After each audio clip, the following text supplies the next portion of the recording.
لیکن عملی جامه ورته مونږ نه ورکړي ښا عملی جامه مونږ ورته نه ورکړي ګوره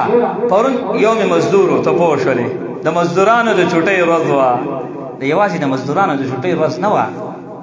په دې تاریخ ځان پوه کړه ګوره مونږ خو اعلان وکړو چې سبا یوم مزدور دی د مزدورانو چوټي ده دا د یوازې مزدورانو چوټي نه ده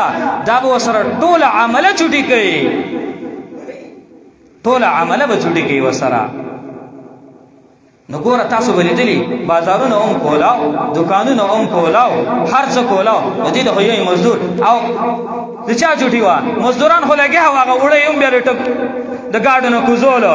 بوجۍ دکانونو نه یو بل دکان ته وړه نو مزدور ته ته مزدور بل څه ته وایي کاکا مزدور هم دې ته وایي چې ته دکان ته لاړ شې ته هم مزدور یې هلته کې ناستې دکان کې ناستې خپله مزدوري کوي نو اصل زمونږ هر کار هغه مونږ ته یاد وي مونږ ته مخکې وي لیکن عملي نه وي ښه عملي نه وي نو دا یوم مزدور یکم می باندې امریکا کې یو شهر دی شهر شکاګو د هغې نوم دی دغه شهر نوم او په 1986 کې په 1986 کې مزدور چې کوم دی دغه یکم می باندې راجمع شو او د خپل حق غوښتلو دپاره خپل حق غوښتو نو چې کله دا مزدور ټول راجمع شو نو په دې باندې پولیسو ګولۍ وچرولې ټولې مړه کړه ګولۍ وچلولې څه یې زخمیان کړه څه پکې مړه شو څه پکې بد شو سلامتي دغسې بد شو څه پکې زخمیان شول نو فیصله لاړه عدالت ته چې کله عدالت ته فیصله لاړه